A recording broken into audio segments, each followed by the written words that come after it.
নমস্কার বন্ধুরা, মধুর রান্নাঘরে সবাইকে স্বাগত। আজ আমি আপনাদের সাথে শেয়ার করতে চলেছি কাঁঠালের দানা দিয়ে চিংড়ি মাছ। তাহলে চলুন বেশি দেরি না করে রেসিপিটা শুরু করি। এখানে আমি বড় বড় সাইজের কাঁঠালের দানা নিয়ে নিয়েছি, আর এই দানাগুলোকে 4 ভাগ করে আমি কেটে নেব। এই যে কাঁঠালের দানাগুলো এইভাবে 4 ভাগ করে কেটে নিয়েছি, আর এর সাথে দিয়েছি ডুমো ডুমো করে কয়েকটা আলু। আর আমরা তো বাঙালি, যে কোনো খাবারে আলু তো চাই।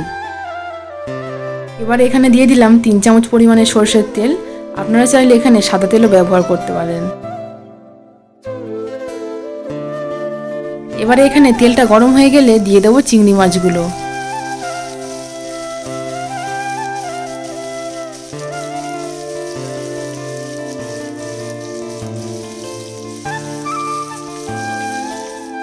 এবারে এর মধ্যে একে একে দিয়ে দিলাম নুন আর হলুদ।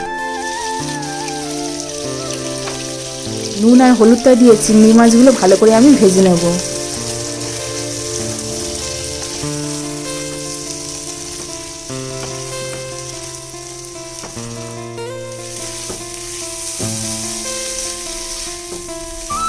চিংড়ি মাছটা ভালো করে আমার ভাজা হয়ে গেছে। এবার চিংড়ি মাছগুলো একটা পাত্রের মধ্যে আমি তুলে নিচ্ছি।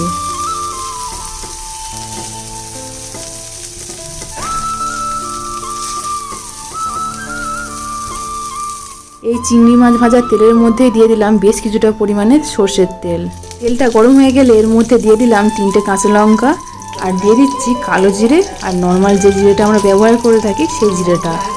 আপনারা চাইলে এখানে শুধুমাত্র কালো জিরেটাও ব্যবহার করতে পারেন। ফোড়নটা ভালো মতো ভাজা হয়ে গেলে এর মধ্যে দিয়ে দেবো 2 চামচ পরিমাণে রসুন। আপনারা চাইলে এখানে রসুনের পরিমাণটা কম বেশি করতে পারেন।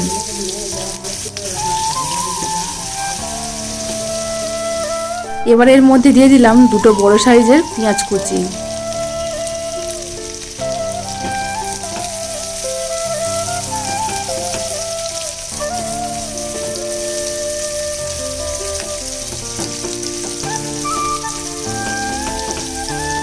এবার এই পেঁয়াজ আর রসুনের মধ্যে দিয়ে দিলাম অল্প একটু নুন। নুনটা দেওয়ার কারণে এই মশলাগুলো খুব সুন্দর করে গলে যাবে। এবার এর মধ্যে দিয়ে দিলাম একটা টমেটো কুচি, আর দিয়ে দিলাম 1 চামচ পরিমাণে আদা কুচি। এবারে সব মশলাগুলো ভালো করে আমি কষিয়ে নেব।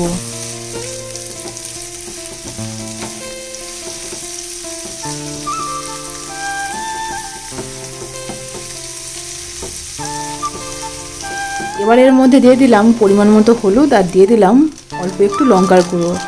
আপনারা চাইলে এখানে লঙ্কার গুঁড়োর পরিমাণটা আর একটু বেশিও দিতে পারেন।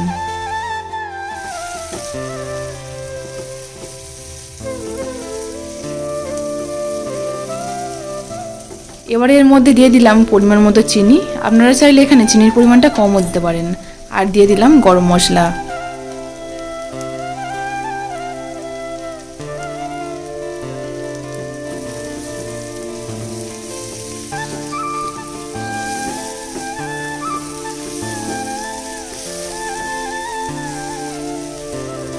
এবারে এর মধ্যে দিয়ে দিলাম সেদ্ধ করা কাঁঠালের দানা আর আলুটা। আমি কাঁঠালের দানা আর আলুটা আগে থেকে সেদ্ধ করে রেখেছিলাম প্রেসার কুকারে, সেটাই এখন এর মধ্যে দিয়ে দিলাম। এবারে সমস্ত মশলাগুলোর সাথে কাঁঠালের দানাগুলো আমি ভালো করে কষিয়ে নেব।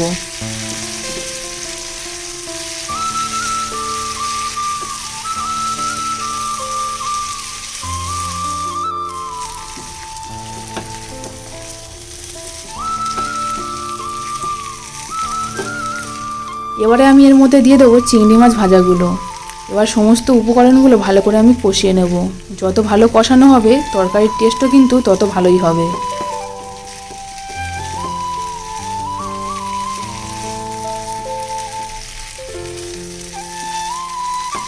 ভালো মতো কষানো হয়ে গেছে। এবার এর মধ্যে দিয়ে দিচ্ছি পরিমাণ মতো জল।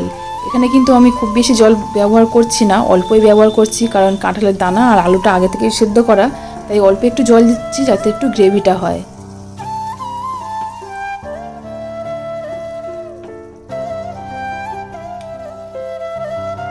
দশ থেকে 15 মিনিট তরকারিটা এইভাবে ফোটার পর এর মধ্যে দিয়ে দেবো আমি গরম মশলা। গরম মশলাটা দিয়ে ভালো করে নেড়ে চেড়ে গ্যাসের ফ্লেমটা আমি অফ করে দেবো।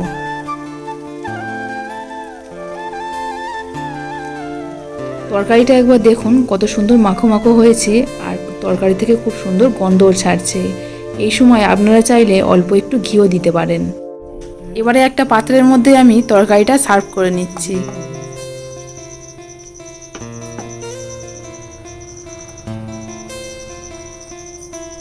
আজকের এই কাঁঠাল দানা দিয়ে চিংড়ি মাছের রেসিপিটা যদি আপনাদের ভালো লেগে থাকে তাহলে অবশ্যই লাইক, কমেন্ট, শেয়ার আর সাবস্ক্রাইব করতে ভুলবেন না।